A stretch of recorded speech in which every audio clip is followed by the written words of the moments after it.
And now it's time for Fabulous Filmin' Friends. Ho ho ho! Welcome to our Christmas mashup. We are going to look at the two important titles released on the 25th of December in the year of our Lord 2024. Nosferatu, directed by Robert Eggers and starring Lily Rose Depp, Nicholas Hoult, Aaron Taylor Johnson, Emma Corrin, Ralph Ineson, Bill Skarsgard, and Willem Dafoe.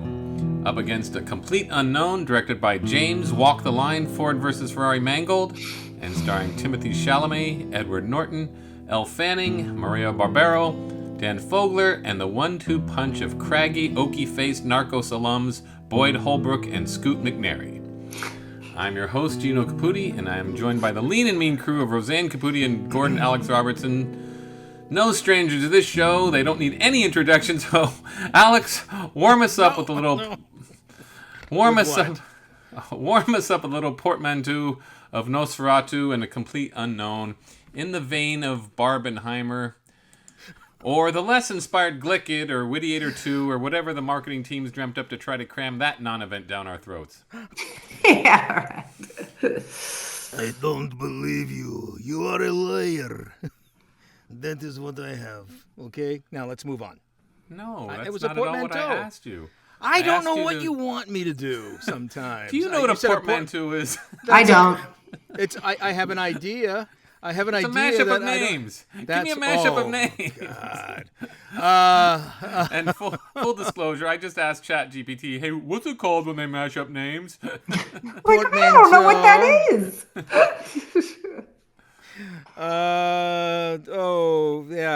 Coming up on our stage is a new boy. An I don't exciting need a young routine. man. His Whoa, name whoa, is whoa, whoa, Bob whoa, Orlock whoa. Seeger I don't know. Portmanteau. Then move on. Then move Alex, on. Alex, you Move got it all on. wrong. Just Nah, Move Move on. Move on. No. I'm asking I'm you to not doing- write. Damn it! You're not supposed to do a routine. You're just supposed to Okay, come up with because- you come up with a name for Nosferatu and A Complete Unknown, like Barbenheimer. Get it? Oh, I get it. See, gee whiz.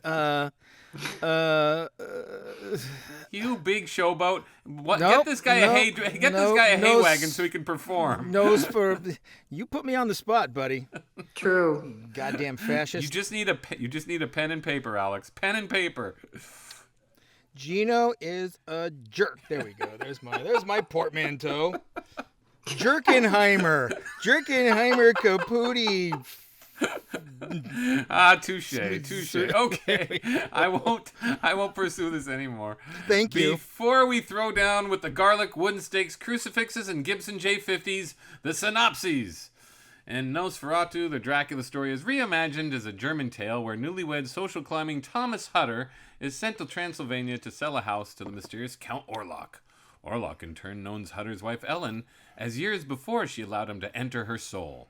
After Hutter escapes Orlok's castle of horrors, Orlok relocates to Wisborg and brings evil and plague with him. With the town gone mad, it is up to Ellen to stop Orlok. In A Complete Unknown, it is 1961, and young Bob Dylan arrives in New York City to meet his idol Woody Guthrie. Introduced to Guthrie by Pete Seeger in the hospital where Guthrie is dying, Dylan becomes immersed in the New York folk scene and develops a relationship with folk sensation Joan Baez.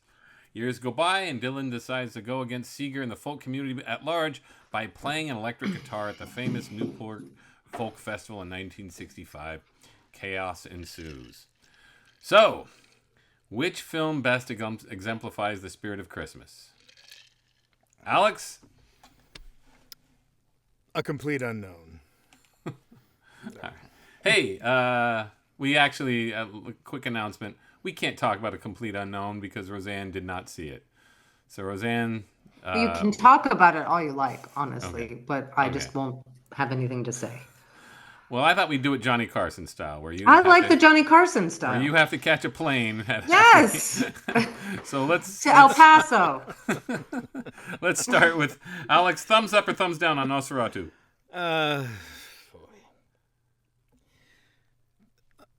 This is gonna hurt. Thumbs down. Oh. Trust me, I went into that movie with an open mind. I wanted to love that movie. I wanted to. And it held out hope, but I don't know. At the end of the movie, I was just underwhelmed. I really wanted to like it. Roseanne Caputi, thumbs up or thumbs down on Nosferatu? Thumbs up. Thumbs up. And here it is, everybody. See my big thumb? Thumbs down. Boo to Robert Eggers for crapping out. I wouldn't go that far, but yeah. He crapped out. I'm sorry. I was bored. Yeah, I fell asleep. I got bored. There's so many shots of. There's only so many pans to the right revealing a jump scare, and so many rats I can take in a film before I check out. So I was very disappointed. If I was to rank Robert Eggers films, I would rank this 4th after The Witch. I'd give that an 8. The Lighthouse, I'd give that a 7. Northman, I'd give that a 6.57. And then this, I give a 4. 4 for boring. Roseanne looks pissed. All right, Roseanne, what do you say? Why is this film I'm good? not pissed. I'm bored. What do you got? Why did you like the film? Again, I think I just thought it was beautiful and cool, and I thought the end, honestly, less of a movie, more literary. Like, I was thinking too, remember, did you guys read Haunting of Hill House, where in the end she drives herself into a car? I just think there's a long-standing tradition in horror of a level of sacrifice and self-sacrifice and things like that. And I feel like this movie participated in the horror genre better than most films and felt like a short story to me. And that's what I liked about it. Short is the wrong word. I wouldn't say you've been missing it, Bob. Short story, yeah, because if you read, Telltale Heart or Follow the House of Usher, things are repeated daily. And I love that repetition in horror because what it does is it sets this tone. And I do think it ratchets up the tension. I mean, maybe you guys didn't, but I really found that it did in this. Alex, did it ratchet up the tension? No. Why? Why? Because I wanted it to. Because it's been a long. Okay, let me put it this way: it's been a long time since I've had a good scare at a movie. Okay. And there is something visceral about sitting in a theater. But horror is dread. It's not dread, scare. but I know, but I still want that moment. And we got that at the very beginning when she has her dream and she gets the throat grab. Oh, okay, we're off to a good start. And I felt like, wow, I was just taken in by the cinematography. For sure. Which I'm always going to be. And it was like, wow, this is really going somewhere. But I just felt like they couldn't deliver. I mean, this is the guy that did The Witch. I know. It was like, and you want to talk about dread. There's your dread. Hey, I love The Witch. And if I was writing a stupid-ass rating list, not that I would because that's for children, but if I was, I would give it a 10. Okay. I have a youthful spirit. Now, here's something I noticed. Now, you have a dusty old spirit, not unlike Count Orlok. Oh, now let me say something here. And a mustache. I thought about this after the movie, and this is the one part I go, okay, you know what? Anytime, if you're really immersed in a movie and there are children in the story, when a child dies, it should be moving. It should be disturbing. And when Emily or whoever, Mrs. Hutter, runs into the room to see Count Orlok finishing off the 2 children, or no, it was the mother, I didn't feel that sense of dread. I felt, I don't know why. And I felt like I should feel something for these kids. I hope I'm not losing it. So do you That's think... a good point. I got to second that emotion. At that point, I wasn't into it, and I was like, just end. So I wasn't. Okay, but I do this. think Robert Eggers makes. Sorry, I'm sorry, Gino. Go ahead. Okay, but look at The Witch. The baby getting snatched in The Witch was creepy and stays creepy the whole movie. And and then when you get the corker at the end, you're like, ugh. She really took that baby, and then it's like really like skin crawling. This did not have that effect on me. I just felt, I remember Leonard Maltin's review of Indiana Jones and the Temple of Doom, and he said it's just an overdose. I disagree with him, but I know the feeling. Like this felt like he was on full power at The Witch, and now he's trying really hard to wow us and scare us. And he did it wasn't a bad film. Like, oh, what a piece of crap. It's a disappointment. It's a beautifully rendered film. He's put a lot of effort in creating Germany and the cinematography, the scene where Nicholas Hoult goes to the castle is amazing. It's beautiful. There's a lot of great cinematography in it, but it just didn't. It hit rock bottom in a sort of world of depression and gloom, and never gave us any reprieve to where I'm like, all right, I'm next. How many rats can I see in a movie? Thousands, according to Robert Egger. Thousands of rats. That is true. Like, he does keep piling it on, and it is more of a story of like the head than the heart, and it probably could have used more of that. But I still do think that Lily Rose Depp and Nicholas Hoult did bring heart to it.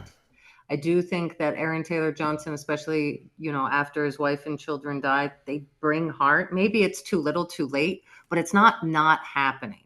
And so I do feel like they engage me, where I do feel a loss for Nicholas Hoult and Lily Rose Depp, because I do feel like the relationship is truly love. And I do feel that Aaron Taylor Johnson, the least dumb, sucky thing about him was his family, and that's truly a loss. So yes, you're right about the children. That's 100% correct. But I do think he has it in other relationships in the film. Just no? But I felt it. The Aaron Taylor Johnson, you set up a dumb jock kind of character, and you just thought that he was going to become a badass. He just dies. Everybody. But by that's the way, why I like that listening, he's. I hope you've seen the film, because we're going to spoil the crap out of this film. if you didn't get that from my synopsis. A really bad case of acne. Stop. Killed him off. I like that he succumbs to his grief, because I think what did he do? How did he die? He just got in the thing and he died. He's too sad, Gino. He's too sad. That's not good enough. Not nearly good enough. And I thought he was going to join just like Billy Campbell in Coppola's version. I thought he was just going to join the troop. I like that his family was his strength. I do like that. I like that without them he was. And he set that up enough. I felt like that was well earned. Yes, the death was, vague. You're right. Vague. I agree. You needed some heroics. I thought, oh, good, vampire hunters. All right, he's been a skeptic. He's been a believer of science. Now he understands the spiritual realm that he's in, and he just drops the ball. And that was a disappointment. I like the lack of heroics. I do, because I also feel in horror stories, true horror stories, I know I keep saying this, like, where are you going? Where have you been? There are no heroes, and that's one of the horrible things about it. He can die. He can die a grisly death, but his character arc was unfulfilling, and it was more of the uninteresting, just sort of gloom of this film. Like, well, okay, but you're just like we've said, he's piling it on. He's not really thinking about a satisfying story. He's just piling on the grim, gloomy. He's thinking about a mood, though. Yeah, but the mood is too much. It's too much of this. It's the same thing I was reveling in Coppola. We've done the Dracula review. At least Coppola has moments of brevity and moments of hope. Obviously. There's none of this in this film. But I believe I like the all-encompassing dread that comes with Orlock, that comes with all of it. I like the oppression of evil. I think there's something to be said where it is like sooty and dark and hard to breathe in this world as Orlock comes closer and closer and closer and then is there. I do think that's an achievement. I just think maybe it's not cinematic enough, and yet he makes it beautiful. So again, I can't deny how much I like it, just because I think he stays faithful to his original vision for it. Alex, what do you got? We're talking. Yeah, what do you got? Yeah, I'm sorry. What Go ahead. What do you got in terms of what? In terms of, am I wrong? Was Roseanne right? What's going on here? Did you feel that sense of gloom just pervading to the point where it wasn't interesting?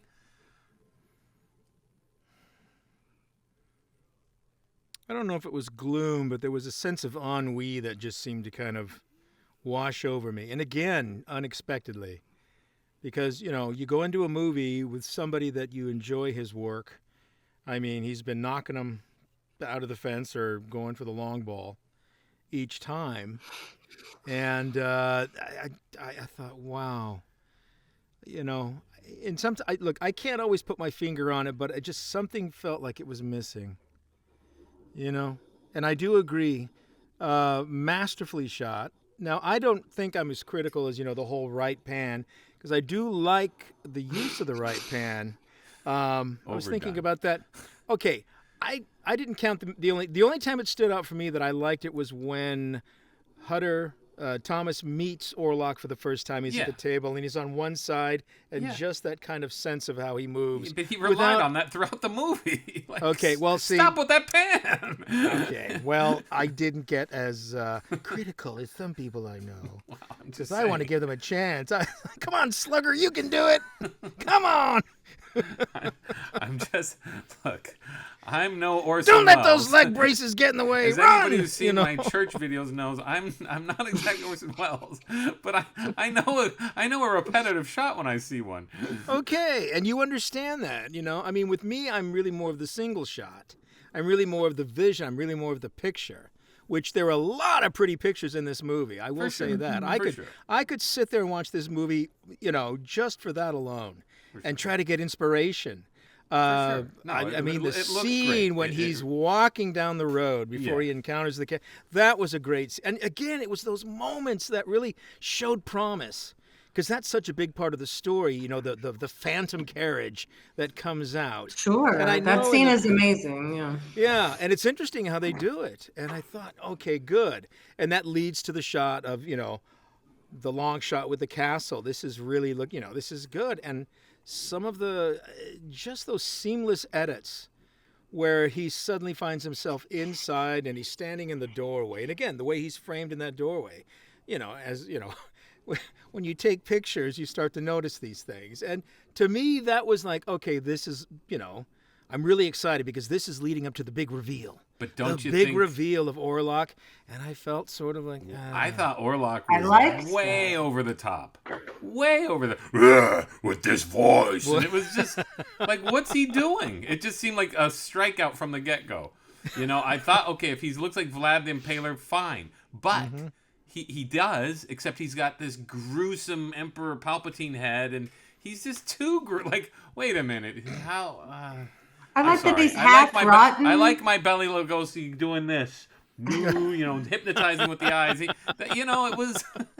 It was a little like, okay, he's just grotesque and not interesting. I like that. I like that he was grotesque, and again, his whole point was I thought the other characters were interesting for him. It didn't need to be him being interesting, which I like that switch. It's him affecting everyone else and their story under this sort of power. And again, if you go scene for scene, I'm sorry, scene for scene, it's not like there are so many scenes in this film that's like, oh, that's dumb, or oh, this dialogue's stupid, or oh, this is embarrassing. Scene for scene, there are so many great scenes where things are interesting and there's interesting dialogue and questions are being asked, and it's all the ingredients to make a fabulous chocolate cake, and he didn't cook it. It's got rats in the center. He put too many rats in the cake. I like the rats. It's one of my big fears. No. I'm all for it. He used stevia instead of sugar. It's like something's off about this cake. Okay, and you know how much I love Bram Stoker's Dracula, and I do, but that's all because, I missed Gary Oldman's John Lennon glasses. Okay, but that's the thing. I just think I like this lack of romance. I like this idea that it is this bloodless tale about a vampire. I like that. But honestly, what is enticing about him then? Like he's just pure evil rat shit. It's like, all right, ignore this dumb guy. Ignore him. Well, you could say, I think about that a lot when I think about Darth Vader. I'm just like, yeah, or the Emperor. It's just like, what's with those guys anyway? They're always talking about how evil they are. Fine, and what are they? But here's what I'm saying. So I just think because it's humans' penchant for evil when it seems inexplicable, that the most delicate, most innocent human can go for this just based on her own fear and loneliness and neglect, I think is an interesting juxtaposition with his just like, look. Well, if he's Billy Mummy in the Twilight Zone and he can wish you into the corn patch, That's like your but they didn't bring pinnacle of evil. It is. It is. I know. It's this evil that you're bullied. You can't control it because you fear some sort of repercussion, but you also fear this child. There's something innately like I can understand the bullying, but I don't understand the bullying in this movie.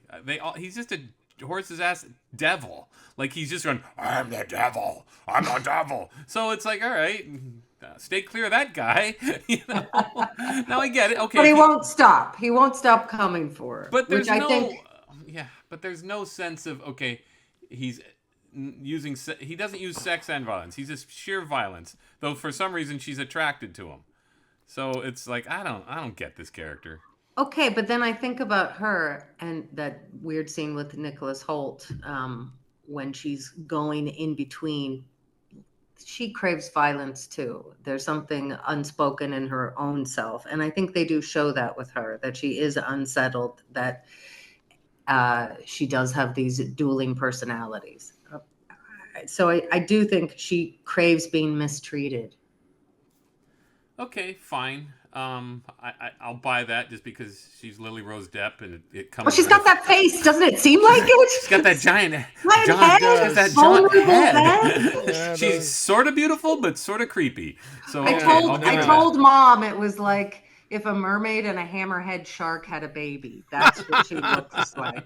That's accurate. So she looks old, otherworldly. I'll buy that she's a little twisted. Well, that one's a little twisted. Yeah. But that girl a little twisted there. That girl different.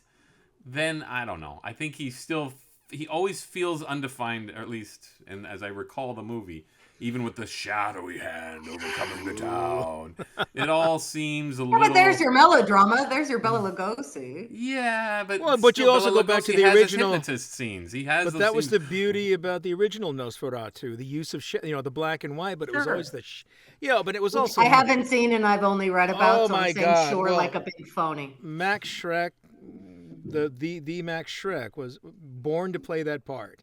I mean, tall. He was like 6'3", tall drink of water, gaunt, and he just had that whole thing down. The long fingernails and the hands in the shadows as he's creeping up the stairs.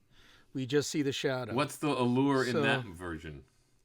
Yeah, because he's gross. What's looking. the allure? Because he looks like a goblin, right? He does. And then Klaus Kinski, which I have seen, he looks like a goblin, but he's they both. Yeah, they're he does. Paying homage. He's one paying thing homage about to Max Schreck. Yeah, well, he looks wise, but when you watch the one thing about the no one can keep up with Frank Langella, am I right? Exactly. No, we were talking about that. No, well, he brought something different. He did bring that sensuality, that sexiness. I mean, that voice, that look. I mean, he had the look. You could see why Kate Nelligan had the hots for him. And still, I was telling Gino, I said, when I saw that on cable, I didn't see it in the theaters. It still scared the bejesus out of me.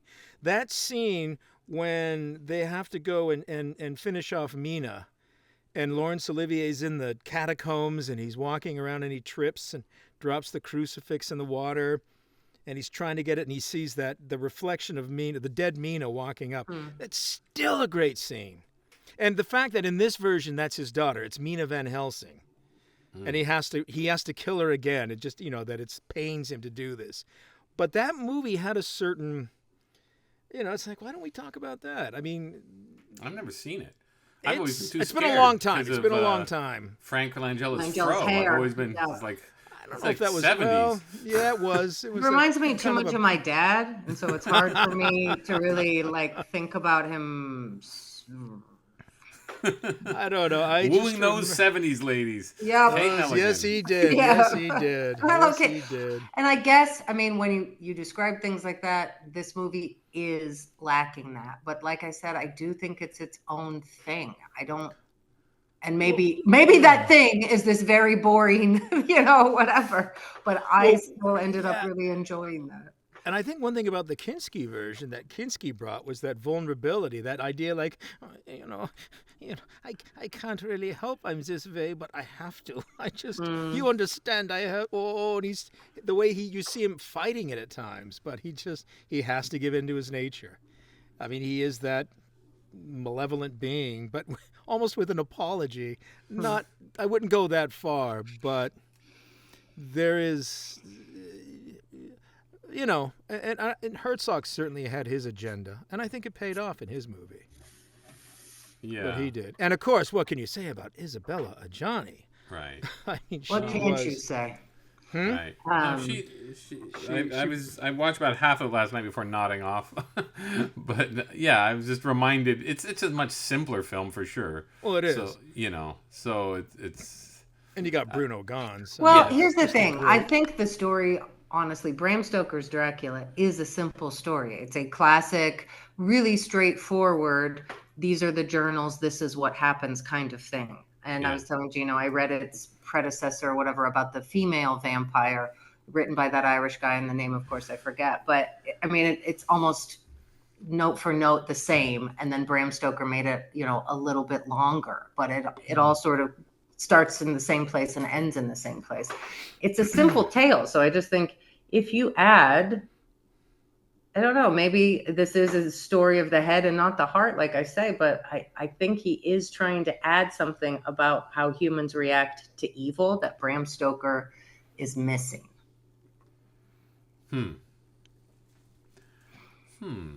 Well, woman's opinion. I think you've got some. No, I think the potential's there, and I think it seems to me that anyone that's made a Dracula story that is memorable tries to bring something to it. Sure. In their own way. I mean, Coppola, I think, was sticking to the book, but he had, his. I mean, certainly the audacity of his version makes it interesting. You bet. But again, the Herzog version was more along the lines of, I think, in the backdrop was his childhood, Herzog's own childhood, growing up in Nazi Germany, and how can this sort of thing infect a whole country?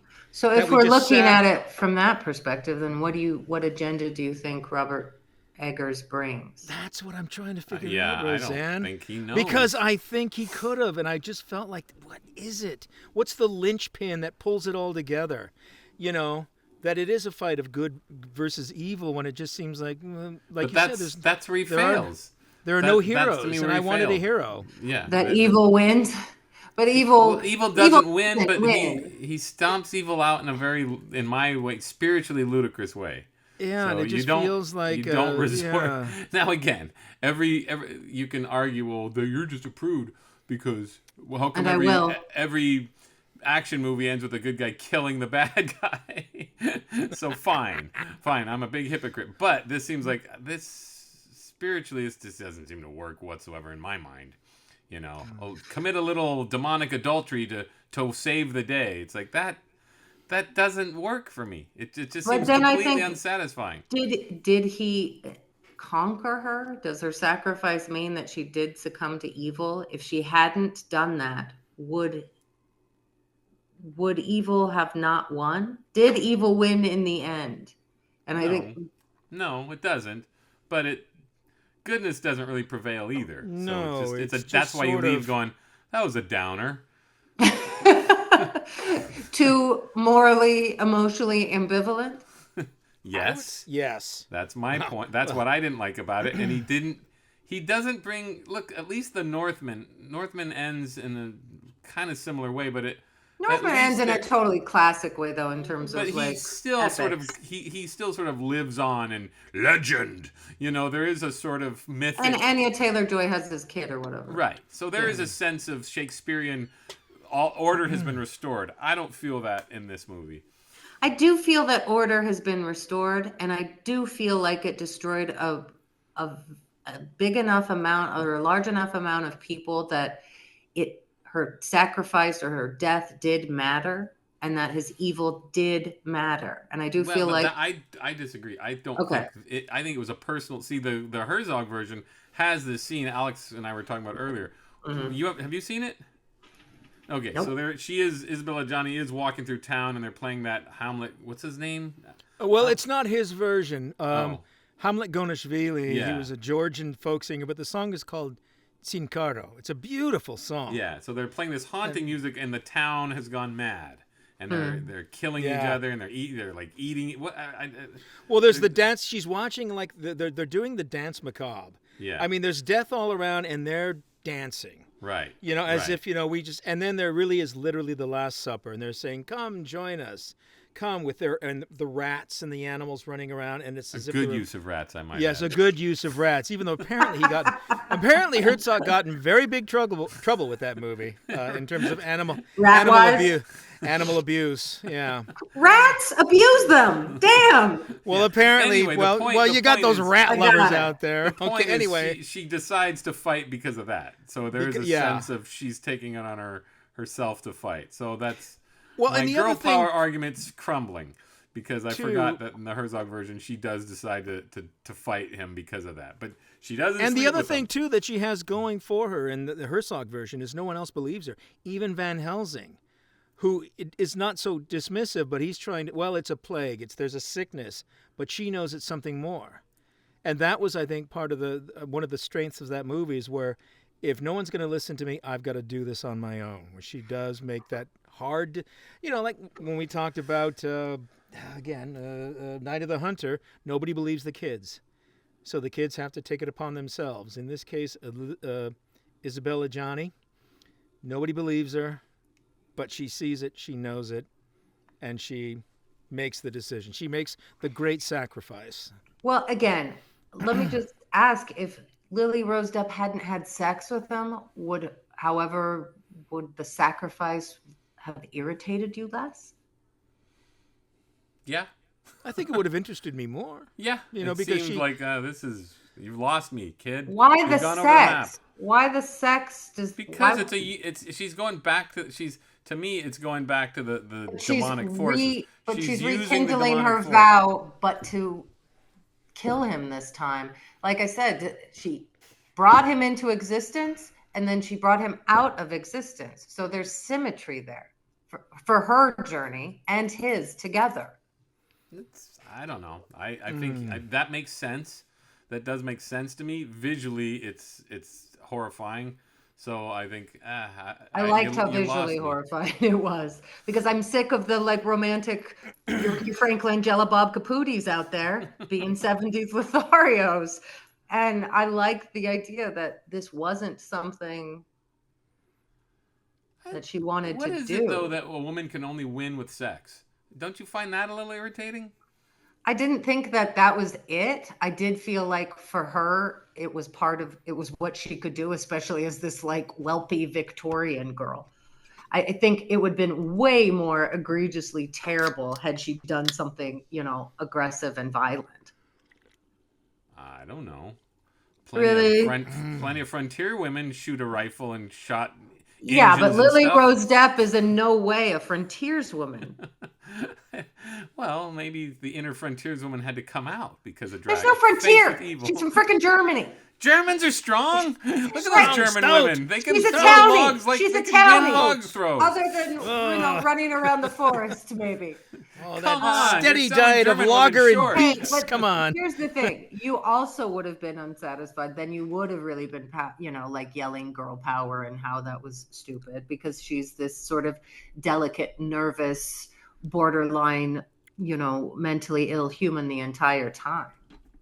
I think what she's doing, especially because it is affecting her sexually, seems fine. Well, I guess. I don't know. I can't. She relates to Nicholas Hoult that way. It is not. Just because it's unpleasant doesn't mean that it isn't at work already in the story. I will give you that. It's certainly at work in the story. But the means to kill him just seemed ignored, and there's no consistency in Robert Eggers' version in my mind.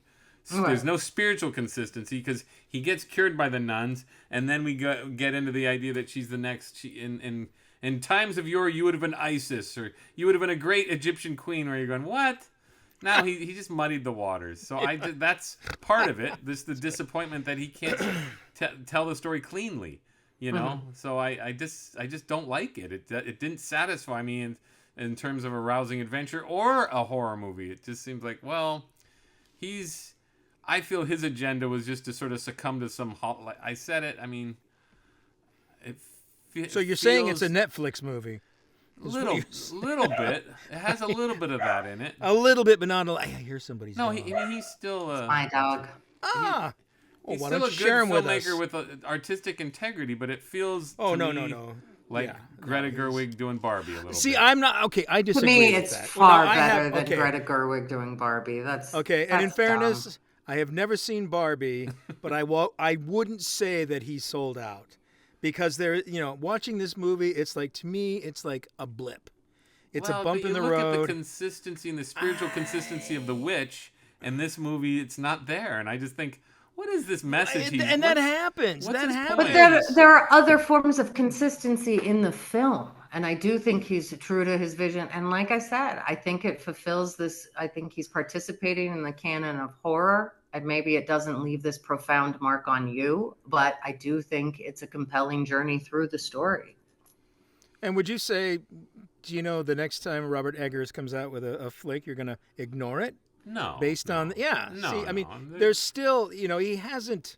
But this, here's the thing, though. Like Barbie, happens. this is his biggest hit. So it's already made $40 million. So it's But that's because which is it's modest. okay, nice, and also modest, because it it's might- vampire stuff. It might make $100 million, right? So he might have Okay. his biggest hit to date. So then he's got positive reinforcement to make more sort of like fortified movies like this, where I couldn't get into this. We'll you see. know? That's Then what again, though. That's it a totally could- different experience, and I couldn't get into this than what Barbie was. So I wish you would stop saying that. Barbie was like just Was Barbie a letdown or not? Based Barbie on was Greta- 100% a letdown from based on Greta Greta Gerwig. Gerwig's- I was just rewatching Little Women the other night, Yeah. which is based on her just skill with Little Women. I understand that, but his skill was 100% still there. Like maybe the story to you was not as clear, but I don't think in any way did he compromise himself, except maybe he didn't pull off what he was trying to pull off in your eyes. I don't think he's pandering to people. Yeah. Okay. that Okay. Barbie look, is look, pandering. That you were a goddess in a former life seemed like pandering. Oh my God. Well, only if you study the occult and you study alchemy, saying something like that is not out of line, which is what he is. Like, I'm Again. sorry that the whole world isn't waiting to be like, you're right, Gino. Catholicism is the only way to go. When it comes to but then why is it if it isn't the only way to go, why do you use a cross when you're fighting Dracula? Well, then let's talk about the power of garlic. Another topic that I would love to discuss at any time at great length, because it's fucking fiction. Okay. Okay. But you're still analyzing the source of the evil, and the evil is the devil. So who better to beat the devil than Jesus and God? Also, if you want to talk about it, Isis in her own pantheon is basically like the precursor to the Virgin Mary. So the fact that you're saying that is ignorant, and she went around and took all of Osiris's body parts and fucked them into existence. Just like Luce, or was her name Emma? Okay. Ellen, whatever. Ellen, whoever, Right. whatever name So- they used on this one. maybe he does know something. And maybe it isn't just one way. And never does Willem Dafoe say, I'm a Catholic and that's the only way we're going to beat the devil. He comes from a variety of thought processes, and that's But why he doesn't he's no longer. know. He He doesn't doesn't know how know, to beat but him. when he finds that out, when he says, I think you are the key.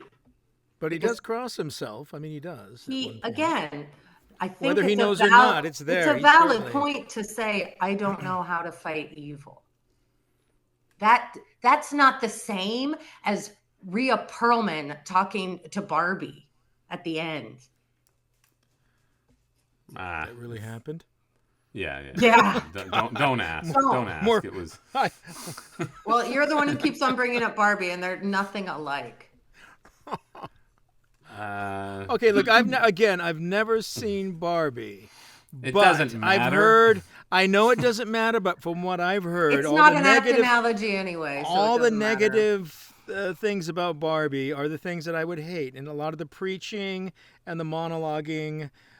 whatever, I don't Which know. there was none in this film, so that's what's so baffling. See, that's why I wouldn't compare it. That was a didactic piece of garbage. I wouldn't. See, that's why I wouldn't compare this to Barbie. If I had to make that argument, so that's why I argue that I don't think he's selling out. I think not maybe he's selling out. He's up against forces he doesn't really want to deal with. That's what I think. Okay, he just didn't. And just like Greta Gerwig opened a can of worms that she really wasn't prepared to discuss because she. No, that's not true. She just discussed it in a way that was trivial and silly, ultimately, and lacking any real power. Exactly, but that's not the same as what he's doing.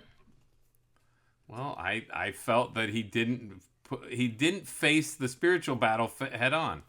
I think she fought a spiritual battle. I think the entire film is her fighting a spiritual battle, and Nicholas Hoult and Willem Dafoe and Ralph Ineson coming to her aid. Yeah, but I'm completely unsatisfied with the conclusion. That's an entirely different thing, though. Yeah, you don't beat evil with evil. That's all. That's not what she was doing. She was atoning, I think, for her own mistakes and revisiting where it occurred to kill him. Instead of the original choice that she made a different choice. And it brought light back. Do you sleep with your deadbeat husband to make peace? Is that what you do? And I don't mean that in a personal sense. I just mean in a rhetorical sense. For the record, he does. I don't know. Sometimes.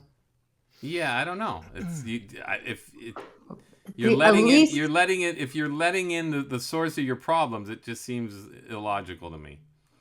Not if you know what you're going to do about it. Not if you're coming from a different place with it. Which she is. She is spiritually determined to ruin him, and she knows that it's on her. Well, you make good arguments. I don't want to fight this anymore because it just seems... Okay. Well, I can't make you enjoy it. I can't make either of you enjoy the film.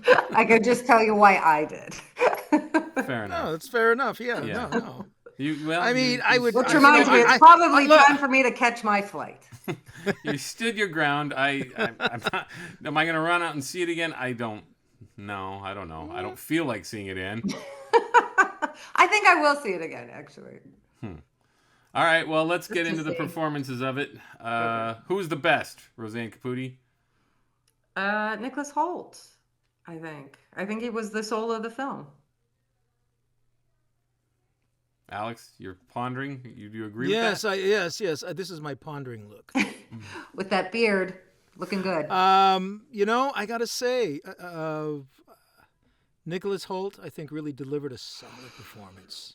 He did. I mean, and I like Aaron Taylor Johnson, but I really feel like he's still not quite at that level. He's a pretty face. He's coming along. And it's funny because this really is like the year of Nicholas Hoult and Aaron Taylor. Yeah. Every time you turn around, it's like, oh, another Nicholas Hoult movie or another Aaron Taylor Johnson. Oh, and here they are together. All right. So I think Nicholas Hoult is a way better actor than Aaron Taylor. Well, he is. And he does hold his own. I mean, he does have to show those moments of vulnerability. I got nothing against Aaron Taylor Johnson. I don't have anything against him, and I don't intend to until it's like he has his moments. Free. I do. He does. But I think Aaron Taylor Johnson's always been a pretty formidable force in movies. He could deliver. He could deliver in 28 years later. We don't know. We'll see. Well, we'll see. He looks fine. He and Ralph Fiennes. What? Oh no! Yeah, he's been in Kick-Ass. He was in that Misfire, the Bullet Train, Anna Karenina.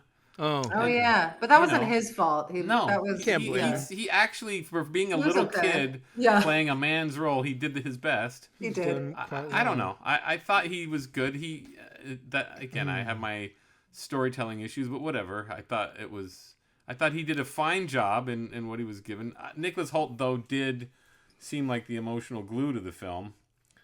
And maybe that's my, guy, tech bro desires to see the man succeed, but he felt like he was going to, and he just sort of got written out of the movie at the end. So I was not happy with his character arc because he makes it out of Orlok's castle. He goes to the nuns. He comes back. He seems ready for Okay, but action. we're just talking about performances, and I think he does all that well, and he seems truly heartbroken when Ellen is dead. He seems to understand her choice. I think that's a genuinely lovely love story that he pulls off. I don't call it a love story. I think it's definitely a love. It doesn't seem like a love story.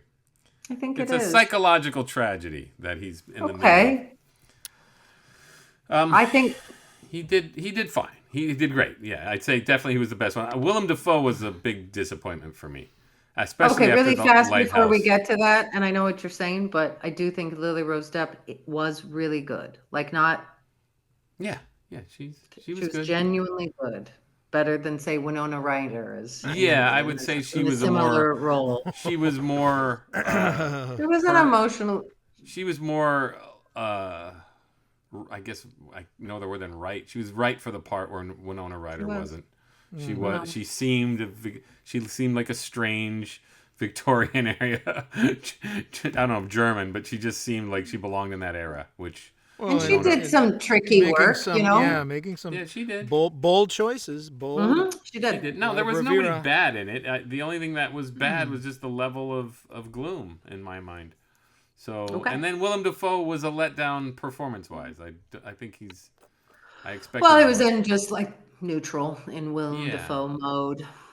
Yeah, but I was expecting the Lighthouse level of fireworks, and it didn't happen. Corrin, what's her name? What's the girl from Wolverine? Emma Corrin. Emma Corrin. What'd you think of her? Me or Alex? Either of you. I like Emma Corrin a lot. I feel like she's underused most of the time, just because I think she's got a lot of stuff. So I thought she was perfectly good in this. Yeah. Bill Skarsgård. Alex, any thoughts? I wanted to see more.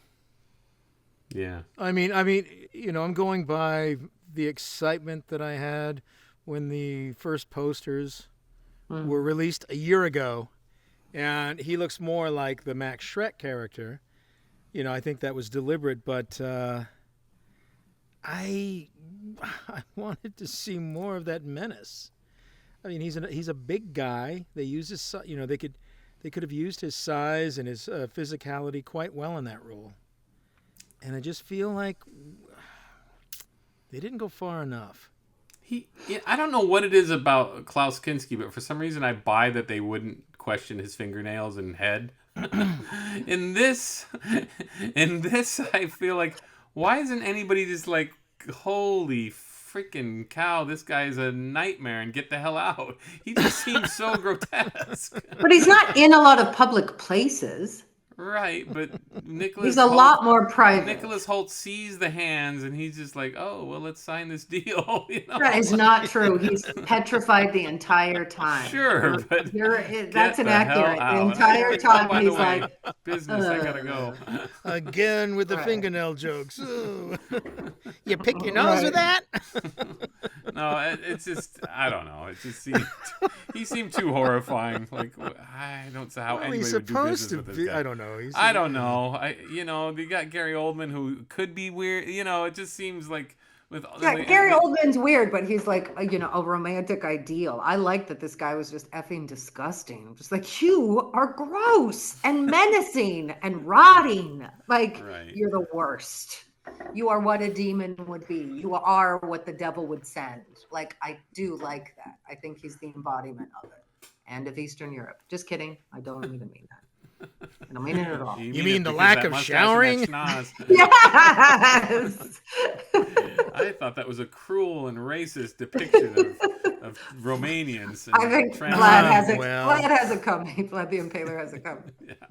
But that was one of the arguments of the original Nosferatu, that there were undercurrents, even from Dracula, undercurrents of anti-Semitism, because it deals with fear of the other. And who was one of the big others of Europe. So hard to say, I mean, I never thought of it that way, though. I never thought, it's like, Fezziwig with fangs. Or not Fezziwig, Fagin.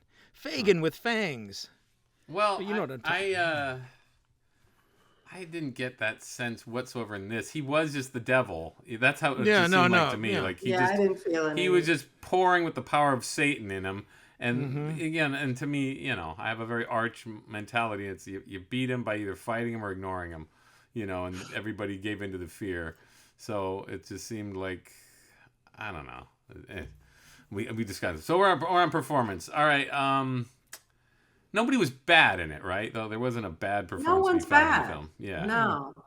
Not even those little girls. They were pretty good. They were pretty good. Again, Not as creepy as the kids and witches. No. I was hoping for some of that. But Yeah, no, they had something. But I just never felt their loss. Well, there's there's the difference. It's just The Witches is a spine-tingling, creepy-ass film. Yeah. This never felt that creepy after. Again, when I'm nodding off, it's because I've seen enough. I didn't know I was asleep for as long as I was because Dante said, "Oh yeah, you were snoring really loud." Nice. Well, I fell asleep to rats. I woke up to rats. What I missed? Rats. Well, you missed a lot And more rats. You just want more rats. Big ones, Dad. Big ones. Yeah. Music, cinematographer deserves whoever it was. Alex, look him up. Whoever he is, he deserves a pat on the back and a good show. Jolly good. Cinematography was very good. Jolly good. Effects were very good. Yeah. Seamlessly integrating They really walking were. down green screen stages with walking down Bavarian streets. Yeah. So I thought that was all really, really well done. Jedin Blashki, who did The Lighthouse. Uh-huh. So Yeah, this guy knows his way around a camera for For sure. sure. He does. Music, So I let's didn't see. find the music all that particularly interesting. I was not interested.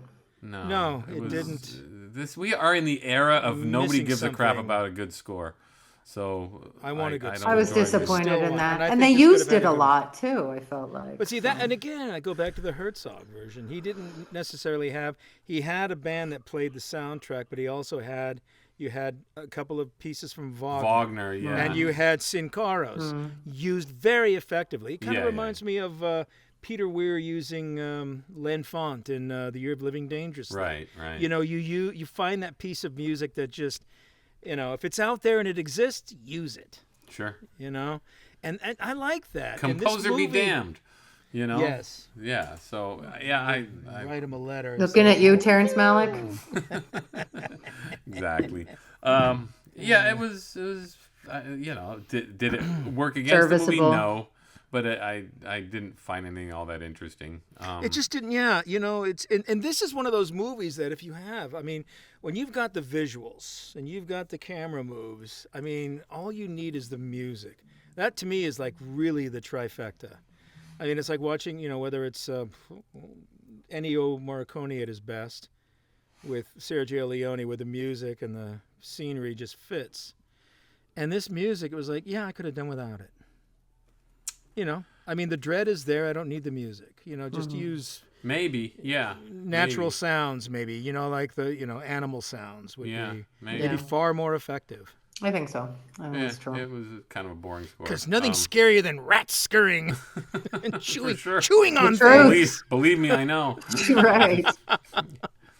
Well, I guess editing, costumes, all that was Oh, fantastic! top notch. With the eye again, for in detail. His screenplay. Again, I do always appreciate his penchant for Old English and Nothing dumb. Nothing. good, No. very good dialogue, Anachronistic or anything and it like all that. rolls off their tongue. It all so- feels right. Oh, know. well, especially when it comes out of Ralph Ineson's mouth. Yeah, well, he's It was nice but look to at see him. look at even Aaron Taylor Johnson and Nicholas Hoult.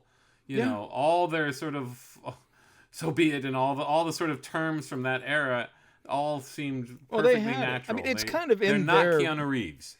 Okay, No. yeah. Well, there's a big difference. Yeah. Holt and Aaron Taylor Johnson are from the land of Shakespeare, so. Right. Well, in a way, I really think think we're it's almost taking ingrained. it for granted. Everyone was really good, and everything was falling out of their mouths trippingly. Right. Yeah. And that's Never not felt. nothing. Yeah. As they would say, it was like freshly minted phrases. Right. Didn't feel like people delivering lines. It felt like it's coming out of their mouth at this Yeah. very moment. Right.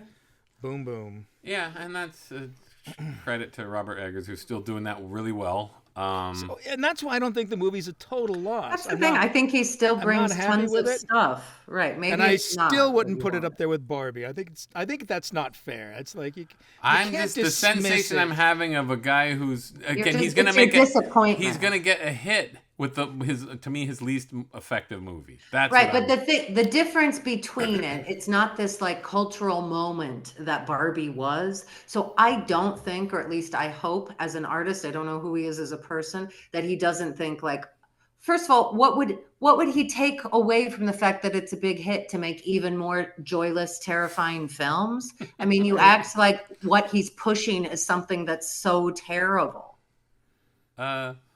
Yeah, I guess. I mean, no, I think so. But if he gets into a rut of these, like he's just doing the M. Night Shyamalan routine of how gross and joyless can I be? That is just so unbelievably speculative, and it's unbelievably different from what happened with Greta Gerwig. It would have to be. I mean, he would have There's to plenty really of filmmakers who start swinging. That maybe missing. So, but I feel like Robert saying Eggers. They don't. Go ahead. He'd have Alex. to really drop the ball. I mean, I guess we'll have to wait and see what he does. Of the course, next we'll have to wait and see. But again, just because the film didn't meet your standards, in no way means that it was just this sort of like baffling, like way that he's rescinding his opinions on everything else. Where that's what I felt like Greta Gerwig was doing. Yeah. Well, see, I think even and time will tell. But you'll probably look at this movie and say, you know, he gave it his all. I mean, maybe he didn't deliver, but, you know, it is a Robert Eggers movie. And that to me is important. Right. That you can say it's an identifiable movie. There's nothing generic about this movie. You got it. This movie has his fingerprints all over it. Sure. Even like a bad, Scorsese or a bad Tarantino. This is way better than a bad Scorsese movie, though. I have to say that. No, I would agree. Yes, I would. He hasn't done anything yet that's like, oh, my God. It was Plan 9 from Nosferatu. I don't know what the hell that was. No, and then again, it would still be fun. He's too disciplined a filmmaker, and he's a good writer, of course. But, even The Northman, when I'm being honest, has shades of sort of disappointment. Like, this doesn't have the satisfying... It's not like a home run. But wasn't that his first big budget movie? I guess, but it's not a home run. It's not a complete home run. It's interesting. I know, and but this movie, though, I love that movie. Again. Yeah, I don't. I mean, I've tried to love it, but truth be told, it's only okay. It's a well done movie, but it doesn't have much of an emotional center. Well, okay, if that's your complaint about his films, then let that be your complaint about his films. A complaint you have about other films that I enjoy, and that's fine. But don't say it like he's selling out or make it something that it's not. Well, you're right. I take it back, but I think he's getting muddled as a storyteller. Not as a filmmaker, but as a storyteller. He's getting muddled. Where I'm not enjoying what he's offering in terms of catharsis. There's no catharsis. Okay, let's not forget the guy's only 41 years old. So all right, fine. That's something to look forward to. He's young, he's smart, he's resourceful. Right. I agree. I think he's got some. I want to believe, and I hope that he still has some stuff in the tank. And I hope so too. Do some stinkers, perhaps, and but then he might do something that nobody's ever seen before. True enough. All right, last question. Would you recommend this film to John Q. Public, Alex Robertson? Oh, that's a tough one. It's doing well box office. It is, but I gotta say, likes it. Okay, so my experience today, when the movie ended, no one said anything. I mean, usually they're kind of people are sort of buzzing, with like what they saw, but it was just so as we're walking out, there was an older Asian gentleman that was sitting right nearby us, and he's laughing, goes, "I got to say that was the most vulgar Dracula I've ever seen." So he's one of those Asians from Russia? Yes, he was a Russian Asian. I'm trying to do my. You're See, Asian. I'm not trying to be. See, I could do my Buddy Hackett Chinese voice. I was gonna say but I don't Mickey want to Rooney. get. You might as well. Yeah, I could do. Oh, or give him the Irish accent. That's a good. Well, Faith McGorry, that was quite a Donnybrook of a Dracula, don't you think? Oh, not my cup of tea. Well, no, vulgar. That's anyway. It was an odd choice, but it was like, and I remember thinking, God, there was some vulgarity about it. I never thought about it, but it was. So I guess the point is, would I recommend it? I would recommend it carefully. I'd give a warning to people, like it might not be your cup of tea. Look, Patty went with me reluctantly. She hated it, but she was a trooper. And for my sins, for my atonement, I have to watch Wicked with her. So there you go.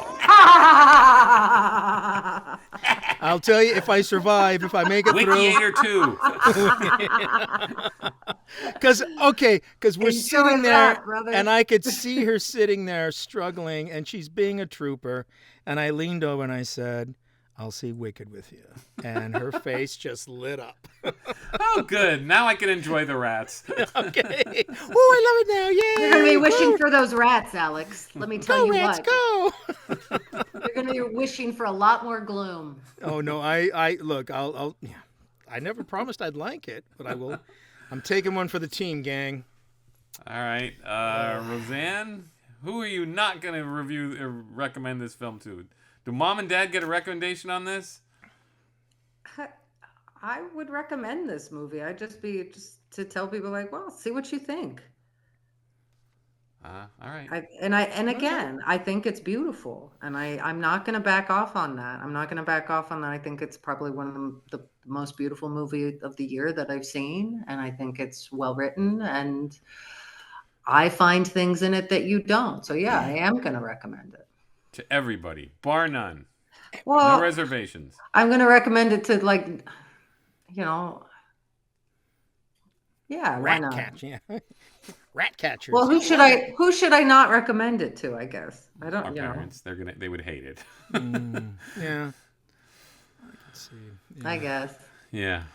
Anyway, that's that for that film. Yep. Okay. See you guys. Have a good one. Sure. You're not going to stay and listen? I don't. Again, I'll want to talk. I'll have ideas. It'll just be a bad idea. You can stay. You don't have to leave. You just move over on the couch and enjoy your coffee. I just saw that clip of Boyd Holbrook looking cool, and I feel excited about it. All right. Well, it's worth it. All right, Alex. Let's start. Thumbs up or thumbs down? Thumbs up. Yeah. I mean, really. I mean, and this is a James Mangold movie, mind you, but I have to say, his best, and that's that's sure. saying a lot. That's saying a lot, but it and is. I'm giving it a tentative thumbs up. I like a wobbly thumbs up, because I still think, I don't know if that's you can chime in, because again, I know nothing of this man's life. I just know a few albums my parents had, and I didn't really like the guy's voice, didn't really care, never really paid attention to anything about him. So all I know is this film, I still didn't know much about him. Now, that's fine, because that's not really where the thrust of the film is. But I just got a sense that he's sort of this guy's kind of a talented dick, and that's it. That's all I got. Because even his fight with Pete Seeger seems like he's being a dick. Like, it's a folk festival. Why you got to play rock and roll, dumbass? Just play folk. Well, I don't see that guy was a rebel. Don't you see? He stuck it to those bearded, bald, folksy folk lovers. Like, what kind of fight is this? I mean, I appreciate that the film is only about the fight. It's not about any heroin abuse or just flying through women. He has 2 women. I don't know what the real Bob Dylan was like with the ladies, but it just seemed like, okay, he had a complicated relationship with 2 women. So all that was refreshing. It wasn't the Dewey Cox story. It wasn't Walk the Line, which I hated, and which fed the Dewey Cox story. Mm-hmm. And I think James Mangold probably saw Dewey Cox and went, "Are they talking about me?" So I think he learned from his mistakes, and he went really small and really tight. And I guess we lost Roseanne. You scared her off, Gino. But I just think the film was almost like, well, what's Bob Dylan about? I still feel like that. How do I put this? Um, how do you encapsulate? I mean, again, well, like you're saying, you feel that the crux of the story is the fight. More or The less. more or less. It's so the climax is Bob Dylan picking up a Strat, Right. putting his acoustic aside and plugging in, which was, you know, which was a bold move in those days. Because if you ever get a chance, if you haven't watched Scorsese's No Direction Home, it's about 3.5 hours. The documentary, which is about boy, can't wait. Hey, no, I love it because they covered Dylan from his folky days, and there's great interviews with Bob Dylan himself. And I was always what you call like a musical expeditionary. I never was anything that was music. That's what I loved.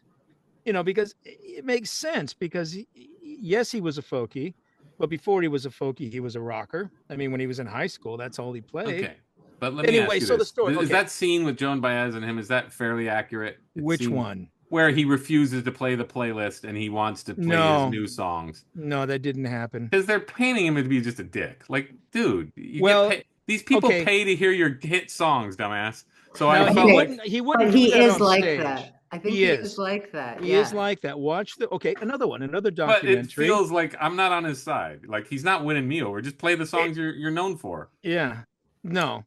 But if you watch the movie Don't Look Back, which was made in '64, which was like his last acoustic tour before he went electric, and you see, like Bob Dylan unmasked in interviews or just talking with people, he is a bit of a prick. What gives you the idea you can ask me that question, huh? You got a lot of nerve asking me that question, huh? I mean, just really surly. He was a surly guy. Yeah, but he's not pretending that he's not. And also, like, I don't think he loves playing his hits. Like the one time I saw him, I think when he did, he messed it all up, played it fast, and then stopped in the middle, of like Rainy Day Women or something like this, and brought out two chicks in bikinis who were go-go dancing, which I thought was awesome. Sorry, I'll shut up. No, because the genius of Bob Dylan is that he genuinely just seems like, I don't if anything, care. he's iconoclastic. It's whatever it is, he's going to definitely smash paints that. I will say the movie paints that. It does, and it sets it up at the beginning. I like that idea. Yeah. It sets it up when he's in the car with Pete Seeger, and he's like, "Mind if I turn on the radio?" And they're playing. He's, "Oh, Little Richard. Oh, you like that rock and roll, huh? Oh yeah. He's got a lot to say, Well, so they sort of set up the idea that I'm not really a folkie. I'm not really, he liked folk because discovering this music, it was like, wow, this is about something. These are people that are singing about something, really singing about not just, Moon, June, Spoon, Love. No, but like the narrative for sure. The narrative, passing out, folklore pretty much. So, and then of course, when he meets people like Susie Rotolo, who in this movie is Sylvie Russo, or Joan Baez, they're the ones that really get him to look even deeper, like dig deep, look at the world around you. You've got the Cuban Missile Crisis. We've got the assassination of Kennedy. There's civil rights. Is that true? Is there any truth to that? Now that didn't happen. They got it on during the Cuban Missile Crisis.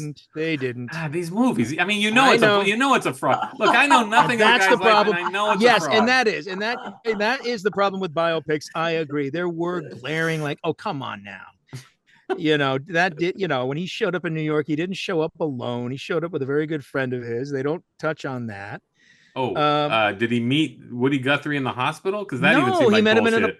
He met him in an apartment the first time. Oh my time. God! I mean, it just feels like bullshit. It is. And Pete Seeger was. My wife asked me, "Did this really happen?" I said, "I doubt it." No, it just seems like biopic crap. It was. He was still. I mean, he was sick, but he was living with people. That's how he first met him. But he did go visit him when he ended up in the hospital. He was in the hospital. So he did. The whole Pete Seeger play a song for us, Bob. Nope. that seemed like the Queen movie right there. Right there. So see, and it does the movie. Yeah, and that's. I mean, let's face it. It is a James Mangold film. It is. It feels like that's it. It just the problem. feels like James Mangold was told he's a douche, and he's like, "Oh yeah, well I can make indie movies." I'll do it. I started on indie movies. I wrote the book on trolls. Well, even the very end, when he's at Newport and he's angering the audience with his rock and roll, and the last song to play is Like a Rolling Stone. And that famous clip when he's playing at the Manchester Union Hall in the UK, and the guy goes, Judas. And, he's like, I don't believe you. You're a liar. Well, in this movie, it happens in Newport where the girl yells Judas. And it's like, oh, come on. We've already established that everyone's pissed off. You didn't need to throw that in there because it's historically inaccurate. Yeah. Because it does stand out like a sore thumb. Schmoes like me didn't know. I didn't know that. I imagine most of the schmoes watching the film don't know this. And that it's England and not New, because the movie's about the festival and the fight. It's about the festival. I mean, it really becomes that's what it becomes, which I respect. It's like, okay, it's only about fighting musicians at a festival. That's almost like the fighting union hall, versus the pay raise. Like, okay, this is a pretty, and I like that it's intensely about what musicians care about, which the purity of the music. The purity of the music. I'm going, I just paid to hear the hits. I don't care. Well, and the irony is it's not like the first time anyone saw an electric instrument on the stage at Newport. They had blues artists. Yeah, Muddy Waters played. Would people get that mad? I mean, you're just sitting there drinking wine and hanging out with your friends, right? You're like, oh, Dylan, no! Yeah, they did get that mad. Dylan was the folky darling. I mean, up to that point, he was the troubadour. He was the guy with the guitar and the harmonica. He was the guy, hitchhiking across the U.S., telling stories, and making a difference. People really did get mad, like that mad, like violently mad because he wasn't playing folk. Yes, and if you level mad, spring mad. Yeah, and if you watch that documentary with Martin Scorsese, there's a lot of that, a lot of footage where he'd do these shows. The first half, it was just Dylan on guitar, and they would clap. Then the second half, his backup band would come out and immediately boo, and they would stay to boo, and then they would stay after to complain. Great song, Bob, but you suck. Yeah. I loved your first act, but pretty much. Well, there were even people. There were death threats, and I know death threats sometimes are just, but they're still, you gotta, like, stop booing me. He's telling the audience. I mean, it did get to him, but he stuck to his guns. Yeah, well, they were the hit songs that were, of course, what he's gonna be known for. So it's just funny that people just get, well, okay, fine. I don't know. I just thought it was an interesting argument, but I wondered how much of it was histrionics. Like, would people I wasn't there. I don't know anything about it. Did people get that mad? But I guess they did. Well, okay, and one of the things that they do touch on, they could have gone further, that made Pete Seeger more mad, more than the fact that he had an electric guitar. It's that they turned the sound up, that they were hard to listen. It was distorted. The guitars were distorted. The vocals were kind of a wash. Well, that makes anybody mad, doesn't it? Yeah. So, when Pete Seeger runs to the sound, I think it was, when he goes to the soundboard, this is the way he wants it, man. This is rock and roll, baby. That kind of thing. It was like Pete Seeger, because he talked about it and said, I think a lot of Bob, Dylan's electric songs are great. Some of my favorite songs. It was like, he said, the thing is, it was so loud. It was hard to hear. That was his biggest objective. Who's this objection or whatever? We'll change the subject, but I just wondered about the character, the person, the character, Bob Newirth, the guitarist. Was that fairly accurate? That he met in an elevator with all those crushers? Nope. Nope. They met several years prior, like at a festival. Okay. Now, Bob Newirth did become his road. Now, here's an interesting thing. Roseanne might like this fact. Bob Newirth co-wrote Mercedes-Benz for Janis Joplin. Mm-hmm. Yeah, like his biggest hit. But he was, he was a bit of an all-around guy, musician, road manager, artist. He just died a few years ago. But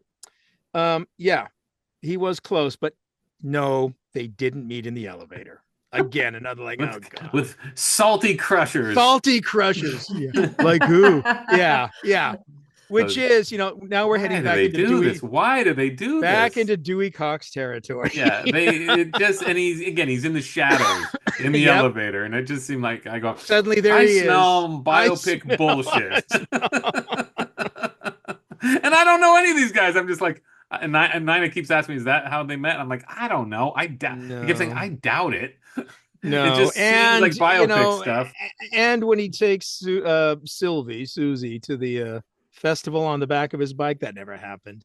Well, She wasn't there at that final oh, performance. okay. Because I thought that seemed the most. Okay, that one I thought that seems like real life, Yeah, where but it didn't you just happen. hang out with your ex and then It didn't realize what a happen. mistake it is. I thought that was And actually. I think they could have gone further because it was a very tempestuous relationship with her. And it wasn't just her, it was her family. Her sister was very protective, and her mom and dad didn't like Bob Dylan. I mean, they were, they What's were to like if you're to believe the movie? He's a dick. Yeah. Well, and it is true, like the stories, yeah, I was in the carnival, I learned this from a cowboy, you know. So we never got to the bottom of that, right? So nobody's No, they ever never found did, but out the definitive biopic or history of it Bob never Dylan. happened. It So never he's always happened. lying. He's just Yeah. he's like the Joker. You never know what to believe with him. Yeah. Well, he, especially in those days, I mean, he was making, and they try to touch on that, I think, when he's talking to Joan Baez about, oh yeah, some cowboy teach you that or whatever. And it was like, your life is what you make it. Another biopic moment. Your life is what you make it. Yeah. It's like, you didn't have to say that. It was just, he was notorious for telling stories. I mean, I think he was trying to create some kind of mystique. So I remember Joan Baez clearly as a kid because she was all over the San Francisco scene. And I think the actress, we're not getting a performance, but the actress herself did not look and seem like Joan Baez to me. No, she doesn't have. Joan Baez has that unique. She has a sharp face, right? Sharp nose. She has like a native face. Yeah. And it is. So I thought they really dropped the ball on Joan Baez. Her voice was great. I loved her voice. Yeah, but it was like, But everybody sang their own song, so anyway. Yeah, and credit to that because they sounded great. They did. Thank God it wasn't Joaquin Phoenix trying to cop Johnny Cash. Yeah. And one of the biggest disasters in my mind of Joaquin Phoenix's prestigious career, but I think that's by far his worst. Like, what got into you? You just didn't seem like him whatsoever. One of the finest actors around, he just blew it. And so in this case, well, we're not getting a performance, but Boyd Holbrook walks in this first scene and he seems like Johnny Cash. He just had that aura. Yeah. He just had the feel of like young Johnny Cash, Yeah. So anyway. Well, and just like Scoot McNairy, the guy has no lines because by this time Woody Guthrie is incapable of talking, but he was Woody Guthrie. And That's a good face for Woody Guthrie, for sure. Yeah, and it was that weathered hillbilly Oakie face. He was perfect. Yeah. Scoot. Boyd Holbrook. Yeah. Boyd and Scoot. What are they? They were great. Boyd and James Scoot brothers. The Boyd and Scoot show. I'd watch that. No, they're the only two American men left with weathered, craggy Oakie faces. As I said in those weathered faces. God, and the funny thing is how Scoot McNairy's gonna be only in his Scoot 40s? McNairy. I was gonna say, aren't they like my age? No, but it's just Scoot McNairy needs to play Brad Dourif's son. They got to get Brad Dourif playing the old Okie father with Scoot McNairy as the loyal son. Costner, where'd you in your horizons? You should have cast Brad Dourif and Scoot McNairy. Scoot McNairy, there you go. No, for sure. Like I look at those two, like boy, those two are like a, I don't know, looking in the mirror. Anyway. Yeah. Okay. So anyway, go on. It's your show, baby. No, I just want to know, like, what did you make of it? What thematically was it? To me, that's what I got out of the film. It's okay. The fight between electric and folk, kind of lame. I mean, not lame, but small. Almost not enough to have a movie. Yeah, it's like what did you think? Bob Dylan trying to assert himself. I mean, it's like it does have that again. There's that biopic. Trope, where he becomes successful, but he becomes a prisoner of his success. And, they want the same thing. They want, blowing in the wind. They want, don't think twice. It's all right. That sort of thing. Um, and he's got to go to the extreme and plug in and get a bunch of young guys. Like, I don't want these old guys. I want young guys. Give me Mike Bloomfield. Mike Bloomfield. Yeah, that was a big to do in those days. But I think it could have been clearer, but it certainly had a through line. And I think it was established in the beginning that Bob Dylan is a guy that is, he's a dick. He's insensitive. He's talented. He's prolific. And he's really hard to kind of pin down. But do you think the movie centered enough on that? Because I have a feeling like his character was a little vague, I guess is the word. He just, as I closed my eye, as I hit the pillow and said, how was that movie? Seemed like I really didn't get a sense of Bob Dylan. You're probably not, and again, it's like, how do you tell a story of Bob Dylan who really does come across as an enigmatic character just throughout his life? Well, they did that, but I think they didn't, which most biopics would, they usually run the performer through the mud so much with the sex and the booze that you go, boy, that Johnny Cash, he sure loved booze and women, but he came back.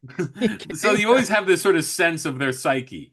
In this one, I get that. Okay, he's like the Joker. He's told a million stories. You can't believe him. I still don't get the sense of, like the old James Mangold would have had a scene where he's looking in the mirror and the mirror's broken. And he would have launched into his dad beating him. But he's just not like that. Like, that's the thing I think that always has gotten under people's skin about Bob Dylan. He doesn't have stories like that. Remember, like, he had that second wife, that like black backup singer, secretly for years during the 80s and 90s. Like, that's just the thing about him. Was that the character in the movie, Alex? No, that was just way somebody later. Yeah, it was it. But no, he marries this woman, and he has like 4 or 5 children with her. And after his divorce with her, then he got into his motorcycle accident, and he was a piping hot wreck. And I think he's not. That's this another rock thing star too. people want him to be. Yeah, that's the other thing too. The motorcycle accident. There's a lot of becoming a born again Christian. And well, thankfully the movie doesn't delve into all that. For sure. But I'm just saying all of that just to mean, like, there's no like definitive thing. That's why people getting mad about him, plugging in or whatever, would later find out that was no big deal in comparison to him finding Jesus or the country album, my favorite Nashville Skyline, my favorite Bob Dylan album that he makes, with Johnny Cash and all these things. And, when I saw him, Asleep at the Wheel opened for him. So he really is this person that you're either in or you're out. Yeah. But look at some of the people that he's gone on tour with. I mean, for sure. What was it, 85, touring with Tom Petty and the Heartbreakers? Well, those guys, right. But I just think, then I remember him and Paul Simon? I don't remember that, but I remember when he toured with the Grateful Dead. Sure. He was, I like that you couldn't pin him down. I mean, I know his voice for a lot of people takes a lot of getting used to, but I've always found him a compelling character. I just think, first of all, with folk, and if you listen to the Carter family, you can take Bob Dylan's voice. If you listen to Hank Williams, you can take Bob Dylan's voice. And I do agree with one thing he said. It's like anytime he sang with Joan Baez, he sounded his best because somehow her voice helped elevate, and they did sound great together. Although I have to say, like, when she sings Blowing in the Wind, I hate it because to me it's this treacly bullshit song. Well, it's more when he sings it in his voice, I'm like, I don't hate this song. How about Together? Have you heard them sing it together? Yeah, I just think Bob Dylan's voice to me is a magical American road. So I don't like Joan Baez. I think she's a phony pain in the ass with a nice voice, whatever. But you can't say that Bob Dylan is that. Did you get that opinion from our father? No, I got it from Joan Didion, who wrote one of the best essays I've ever read about going to Joan Baez's like weird place in the California desert and just what a giant phony she was. Well, nobody hated Joan Baez more than our dad. Than your dad, right? Well, okay. Sure, she's a commie, whatever. But she also just sucks. The artist for Little Abner, Al Capp. Yeah. He parodied her. He had a character for a while, Joni Phoney. Ah, It was based okay. on Joan Baez. Yeah. I didn't know that. That's Yes. hilarious. Funny you should mention that. I gotta but look yeah, up Joni Phoney. it was For Al Cap. He sure. had Joni Phoney. Nice. I just Anyway, remember I'm Joan sorry. Baez I'm not on trying to PBS do Christmas specials and stuff. for Local always. San Francisco PBS Christmas specials. Oh, I didn't know that, but Interesting. definitely on like Wow. Austin City Limits and PBS stuff. No, She was always like she was I guess she lived in Marin she's County, in the right? area. Yeah, I was like, Yeah, that so makes sense. she was definitely local. I would see her all the time on PBS. So I remember her on the Sorry, Muppet I'm not Show, trying to you know? derail It's your- okay. No, It's no, no. fine. No. But the burning question is, so was it accurate? Did you feel like that was a good depiction of Bob Dylan? Because I don't know. I just don't know. I thought it was a good facsimile. I do appreciate that. No, I think when Timothee Chalamet opens his mouth, and whether he's singing, Masters of War or Blowing in the Wind, it sounds like Dylan. But that's fine. And I will, another credit to James because it Mangold. doesn't take me out of the movie. Another credit to the film. It's 2.5 hours long and it's mainly music. Yeah. So all these little detours into bullshit, biopic bullshit, are fairly. See, the performances They're are Really the fast. very Does limited. Boyd Holbrook sing? Yeah. Yeah, How is it? How is he? He's fine. great. Better than Joaquin Phoenix for sure. Okay. And he doesn't try to sound like Johnny Cash, but again, So he you ends buy up sounding into more it. like Johnny Cash. His in a way, face just look, but his the makeup and the schnoz face, and yeah. you know how much I hate fake noses. I'll accept this fake nose because it did make him look different, and he did look baggy-eyed. He had the baggy-eyed look of Johnny Cash. He did have that. I didn't realize Boyd Holbrook actually is from Kentucky, so he earned those baggy eyes. He did earn those, baby. He earned them, man. Yeah. No, Yeah. but and even, oh my God, Edward Norton. He had the whole Pete Seeger thing down. I mean, I think he will never probably been a get a huge Best Actor fan. or Best Supporting He Actor should. nomination. Because And I don't know if would he be- should over my man well, Javier Bardem for okay. Dune. So But- nobody's he giving should him get the any love. nomination. He should get the nomination. But I think Edward Norton's sort of celebrity nomination is earned because he is a force in that movie. More He than I is. thought he'd be. I thought he'd just be a little, a few scenes, but he's in the movie throughout. No, and it's And that scene fun with to him and Dan watch. Fogler, when the scene when he and Dan Fogler fight about the new music versus folk, that's my favorite scene in the movie. Okay, no, it's Where they really start fighting about what the kids want, and oh, you're just mad because the kids in the audience are gonna like that music, and he's like, no, and he's like, if anybody's concerned about money, it's you. It's you. I thought it was funny, like, okay, he's trying to calmly win the argument. and he had, and he did have that down. He had the I whole love when anyone tries to calmly win an argument. It's a great thing. And he's got the whole Pete Seeger. No, it's sort of like this Sing lovely song, man who just wants peace and love, and you can see he's just pissed off.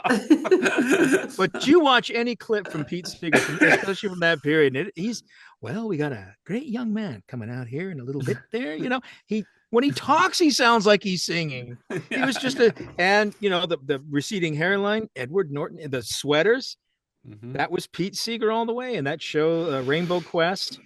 Japanese wife and all. I don't know. I know nothing of the guy. I know nothing of these guys. Yep. Yeah. So that all seemed pretty interesting. Yeah. Although, he definitely felt like a force in the film. I think he was. He should have been. Yeah. And I do love that we get him on stage doing Weemaway. Because that was with the Weavers. And everybody getting, but I love it when he comes out from the trial for Woody Guthrie, I think. And I feel like a song, this land is your land. Yeah. And that quavering voice that he had, he really got that down. Yeah, I know. I love the fact too that they actually played their instruments. Yeah. I mean, when you watch the fingers match, it's like, okay, either they did their homework or they really are playing. And it looks like they really are playing. Well, that's important. Edward Norton to me is like Ralph Fiennes, who though parenthetically, Ralph Fiennes is becoming a leading man again. But for the longest time, when they were pushing Ralph Fiennes as a lead early on after Schindler's List, it wasn't coming out. And now Ed Norton's the same way. Like as a supporting player, he's killing it. He kills it. keeps Yeah, no, winning as a supporting actor, and we're better off for it. He just appears so much more relaxed in those roles. Yeah. I mean, when he's doing Pete Seeger, it's just, he's a joy to watch. And I've not always been a huge Edward Norton fan, but no. I thought he's one of those actors when it's time to step to the plate and be the lead actor. I didn't think he brought much. And I don't know. It's just bad choices. I mean, Red Dragon and all that. But anyway. But No, yeah, this I wouldn't good begrudge stuff. him. And if he wins the Oscar, that's a little much. But it was a good, solid performance. But he definitely it surprised me how much of the film he was in. I didn't Hmm. realize he was going to No, he's an become. important part of the movie. Yeah. He's definitely a major character. And I like Dan Fogler. I've been watching him since he did this sort of That's my right. brother bought this cheap wedding videographer movie that he's in with John Polito. And What? What is Wow. it? Where do we find this movie? Yeah, just right. look up. I forget who the other actor. Brendan somebody. Oh, Brendan Sexton? Brendan Sexton. Brendan Sexton, Wow. Dan Fogler, and John Wow. Polito. John Polito's a sleazy owns a wedding video production company. And Dan Fogler, they're supposed to be, believe it or not, Brendan Sexton and Dan Fogler are supposed to be Italians, if you can believe it. And I remember Dan Fogler, for whatever, even though he doesn't seem Italian, I remember liking him, going, I kind of like this guy. He's pretty Well, funny. what was that cheesy ping pong movie he Yeah, did? right. Balls of Fury. Balls of Fury. He's hilarious in that. But he's been like He's a in funny his guy. low budget era, he was likable. So I'm kind of glad to see him. So there's that other guy, PJ something, who's always plays the schmo. He always plays the principal he's in the movie too in A Complete A Unknown. Complete Unknown. He plays the record exec, so he's the one who's like angry that they're going to play rock and roll. And you see him in everything, and I get tired of him, but I kind of am glad like he's graduated from nebbish principal into nebbish record exec, but he had a wig. And Dan Fogler, I mean, he's playing Albert Gross, and that guy, you want to talk about a force of nature, that guy. And again, watch the movie Don't Look Back, the documentary, and you'll see what a bastard he could be. He makes Bob Dylan look Bud like Grossman. a Boy Scout. Bud Grossman. No, it's not Bud Grossman's the character. Wait. That's who F. Murray Abraham plays in. Oh yeah, Llewyn Davis. He's sort of based, but Albert Grossman, yeah, he was a very acerbic character, but he got the job done. Yeah, he really was notorious, but it's God, did you know who was originally cast as Pete Seeger? I mean, this is a side note. No, Benedict Cumberbatch. Oh well, good job, Ed Norton. No, I think so. I think he would have been a better choice. Benedict Cumberbatch, people love him, but he's in that August Osage County. He's failed with the Southern accent, just absolutely failed. I would stay American on that, because there's something unique that I don't know if there's plenty of great British actors who just show up and do what they got to do, but Benedict Cumberbatch I don't see happening just based on what he's done. And he's one of those actors like Ewan McGregor. When they have to do an American accent, they really struggle with it, So I just think Edward Norton was way better. And Edward Norton certainly he kind of has that sing-songy voice anyway, He does. Well, and it fit. It really fit. It was perfect. Well, I was reminded of Death to Smoochie. Like he's kind of playing a variation of Death to Smoochie. I've never seen it, so I can't reference. No, but he's playing the sort of gullible and he has a little Barney show where he's talking to the kids like that. So there was an element to that. I'm not saying it was exactly the same, but it was just sort of like, well, it's definitely in his wheelhouse to have that sort of golly kind golly. of Pete Seeger just seemed to have that golly gosh darn, right up until the end. He still sounded the same. But so overall, aside from the singing, which was impressive, did you ever feel Timothée Chalamet had a imitation thing going on, or did he seem authentically like his own person? I'm going to say he felt authentically like his own person, because when I think about, like Dana Carvey, for example, when he would do Bob Dylan, and it was an exaggerated Bob, he's want to do the kind of, really just, and that's funny for that kind of thing. And it's like, but to me, any young actor, that would be the trap. You kind of go for the obvious, but I really think that Timothée Chalamet tried to find a little bit more gravitas in it. So whether he really sounds like Dylan, I think he got the essence. A guy that, I mean, for the most part, probably mumbled a lot, just sort of like, hey, I don't know what they want me to do. Hey, they tell me to do this. Well, Again, I don't know of many people reason, that ever played Dylan before. So, I mean, well, there was a whole slew of them in that. I'm not there, but I'm nobody not there. nobody tries to cop Dylan in that. They're all doing their thing. Yeah. The funny thing is the one person who looks like Dylan in that entire movie is Cate Blanchett. The 60s, because when she puts on those Beatle boots and because Bob Dylan, that period, he did have that sort of feminine look about him. When they, the big bushy hair, the way he held his hands, the way he'd smoke his cigarette, the way he moved.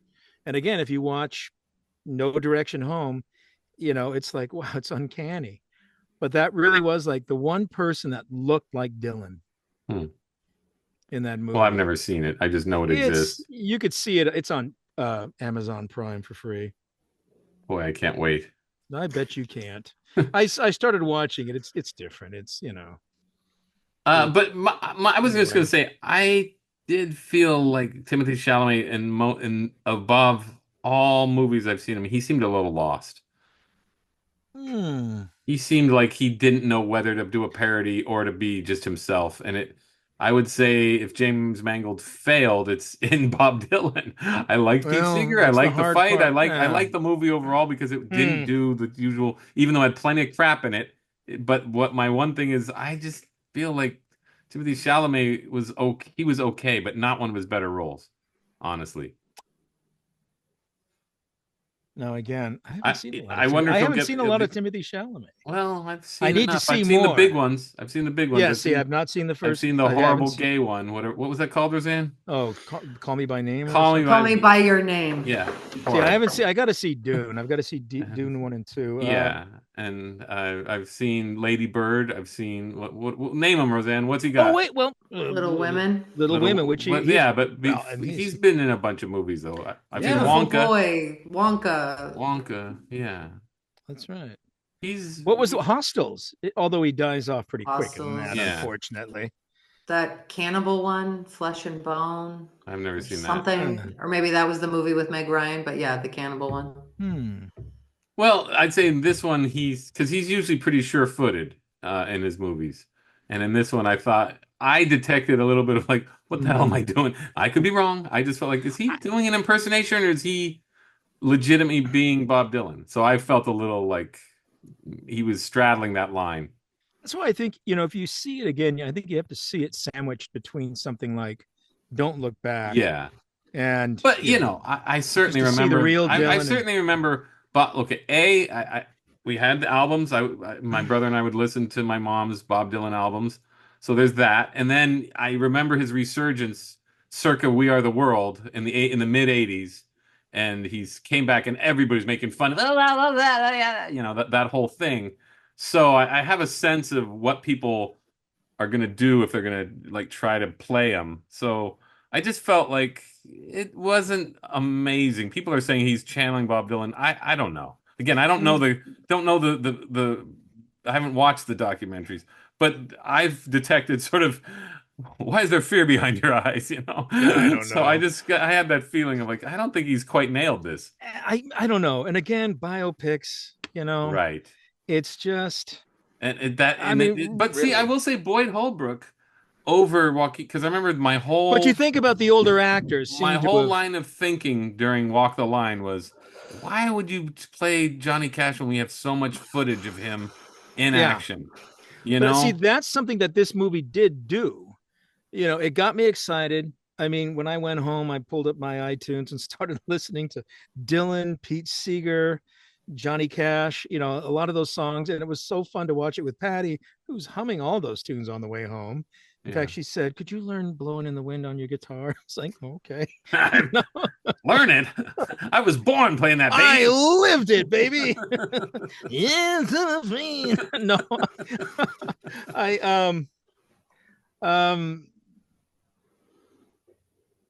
But credit to this movie. It actually got me excited about the subject material.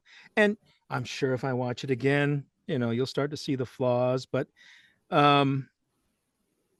it is funny because the older actors seem to have a little bit more, I think, of what you're looking for, like that center.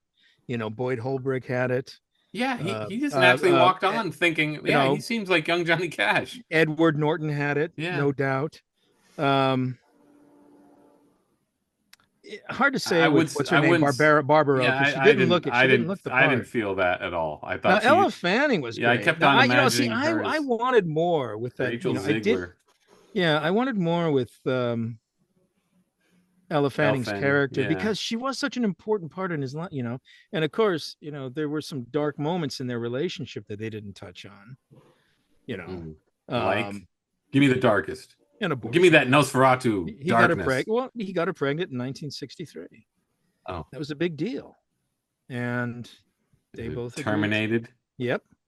Yep. And just and I think that was really what I know. There you go. See, and they could have touched on that because it's that's and she is the one. I mean, okay, one of his first big album, his second album, which was the album that really defined him, like this, the arrival of a new guy. Who should be on the cover but her? She's the one arm in arm walking down that street in New York. And I felt like you could have gone further with her. And Elle Fanning did such a great job. Yeah, they had to bring her in, and I think they had realized, well, we cast Elle Fanning, so we have to bring her in for this festival scene. If this didn't happen, that's just but see, we have an actress. We can't just let her down and have her move out of the movie, So they brought her in. What's too bad is because right after he broke up with her, I think it was his album Another Side of Bob Dylan, and he wrote a song called Ballad in Plain D, which is pretty much all about his relationship with her and the big fight. Her sister said, "God damn you, get out." I mean, it's like laying it on the line. This is what happened, and they could have gone with that. I think they could have, because they do establish how the sister, she's just sort of there in a few scenes, and she has her issues with Bob Dylan, but it never goes far enough, and they could have gone further with that. I think they could have, because I really think Susie Rotolo and Sylvie Russo in this movie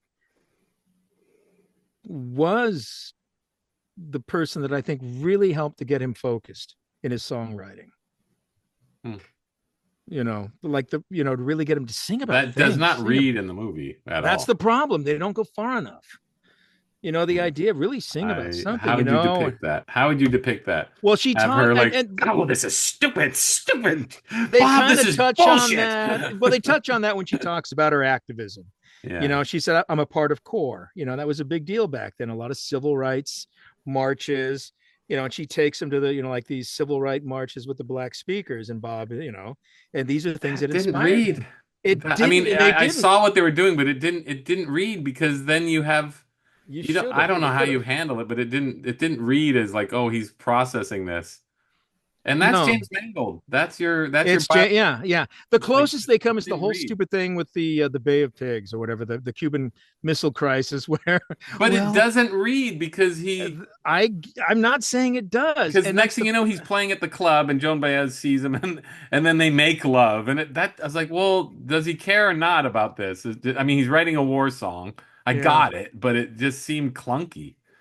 Yeah, because it never happened. That's the problem. You're trying to shoehorn this in. Like that. It did feel tagged on. You could have done it a much better way, because some great songs came out of him from that period, like Masters of War. Well, this is where you get Hard Rain's Gonna Fall. This is where you get Ethan Hawke, the director. Bob exactly. Dylan. See, now there you that'll be the benchmark of biopics. Yeah. What did he do that was so different, that is so compelling?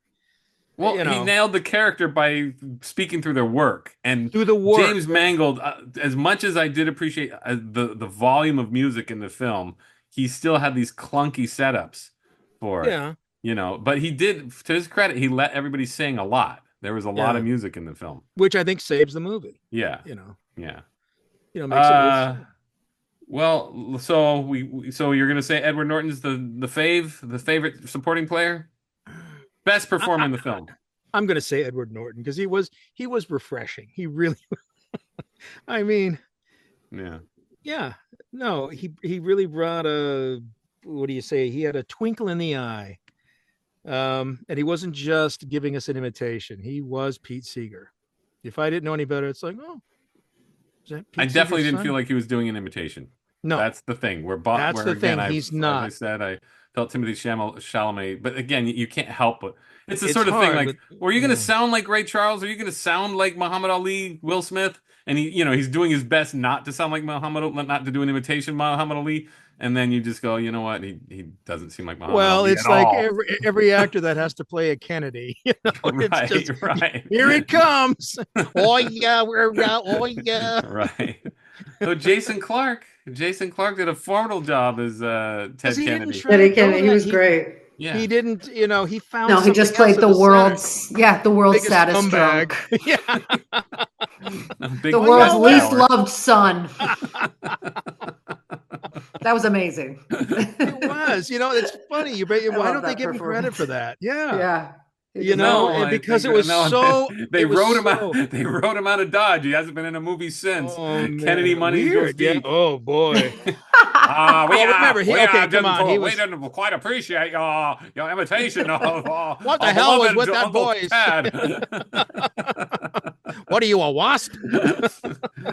Okay. Well, he was an finally, Oppenheimer. Come finally, we've talked Anyway. about it. We've talked about it, but James Mangold. So we've dropped a little clues for our listeners throughout. What did you think? What did you think of James Mangold's?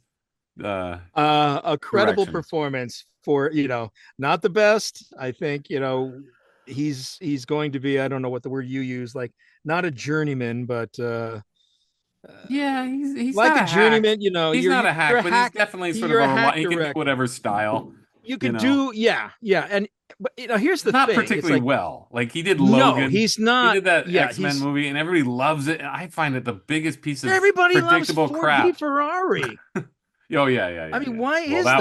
that? One was a dumb one. I hated that one, as I've said well, thousands of times on this podcast. Yes, you have, and it's like, and really, and that movie just had the feel of like a video game. That's a good question. That's a good question, because Ford versus Ferrari looked nothing but artificial from start to finish. This movie had a decent look. It did. No. The say detail. It had a great look, and I feel like just like what the Coen brothers did with Llewyn Davis. They really did their homework about that look from that period. Yeah. And it almost seems like if you go back to the Freewheelin' Bob Dylan album, that was their reference. This is the look we want. This is the colors we want, the sort of those muted colors. But even though it's all CG now, like so much of it's filmed on a stage when they're walking down the street, it looked good. It did look believable. Good. Yeah. No, I mean, I'm trying to find, like, did they really film this? Did they really take, a New York street and if they did, wow, a la Tarantino. Or Canada or wherever they filmed it, but all the augmentation didn't look fraudulent like Ford versus Ferrari. No. I guess he was up in a racetrack and all that, and he couldn't, so it all just looked like a computer game. It just looked, but even the scenes and houses and office and boardrooms looked fake. It just had that cheesy fake look. This looked really good. This did. No, it did. I mean, it's probably the best thing that's ever going to come out of his, body of work. And if so, it's something to be proud of. I do. I really do think, you're close. Yeah, he clamped down. You're almost out of Dewey Cox territory. Almost. Except for the creeping shadow in the elevator, giving Bob Dylan the pearls of wisdom, of truth that he needed to regain his musicianship. It was just like even that whole thing. Hey, what's your name? Bobby. Just like yours. Yeah. What's your name, kid? What's your name, kid? Throws him his jersey. Yeah. I don't know. Corn. You can feel the corn just a popping. Well, and that did lead to one of the typical Corn scenes when he goes to see him at that pub and everybody recognizes him and he gets punched in the face. Oh God, here we go. The artist, the troubled artist gets punched in the face. They always, at some point they get punched in the face. It's like, I doubt he ever got punched in the face. He'd have Albert Grossman kill him or something. Take care of that. Okay. All right. Well, finally, would you recommend I would. Complete Unknown? I would. Yeah. I really would. I'd say flaws and all. It's like, and for the in the world of high gloss biopics, it's probably one of the better. It's one of the better. It's not. But it's no Wildcat. Yeah. Nope. Look, to me, it's like this decade's Buddy Holly story. I mean, that's an egregious, and only because of Gary Busey's performance and the fact that they do sing the songs. I mean, that's Gary Busey playing and singing. It's Don Stroud playing drums, Charlie Martin Smith, but it's really Gary Busey's spirited performance. It's just, the fact that the movie is so wrong in so many ways. Well, we're not talking about the Buddy Holly. We're not going to talk about it. We'll have to. I always forget what a rock and roll hound you are. So we'll have to do the Buddy Holly story versus the Kurt Russell Elvis story. So we'll have to put those nose to nose for you. Would you do that? Because that was a TV movie. Well, for Kurt Russell, he's my guru. True. He's my muse. No, that's no. I agree. Kurt Russell and John Carpenter making a TV Elvis movie, which I've never seen. Really? Because I remember it because it was an event. I mean, it felt like, how a movie can be like an event, like we're all looking forward to it. This was a big deal. Yeah, like Jesus of Nazareth and the Winds of War. North and South. Well, no, you don't know. So when Zeffirelli, Fresno, when Jesus of Nazareth came out, that was an event. They had those events. I loved when TV had events. Yeah, they don't. No, well, that back when like the TV movie of the week meant something. Yeah, it's those days. I feel like an old man. It's those days, Yeah. Are you cold? There's a TV movie. All right. Well, thank you, Alex. Thank you, Roseanne. Well, thanks for sticking it out, Roseanne. And you did add to the conversation. Thank you. Their bleary eyes and yawns. Only one yawn escaped. And go see the movie. I think you'll enjoy it. Yeah, I really want to see it. It's not playing here. Inexplicably, you think that Johnny Cash. I know. Hey, Seeds. Johnny Cash is in the movie. Johnny Cash. Johnny Cash. Get rid of that vampire shit and get me some Johnny Cash. That's right. Crazy. I cannot believe that the Nosferatu is playing it. Anyway. Agreed. All right. All right. Okay, thanks, folks, for a very enlightening discussion, and we'll see you next time. Yeah, rock and roll forever. Rock and roll forever. Whatever. All right. Bye. Thank you for listening to Fabulous Film and Friends. Copyright 2024, a Bel Air Films production.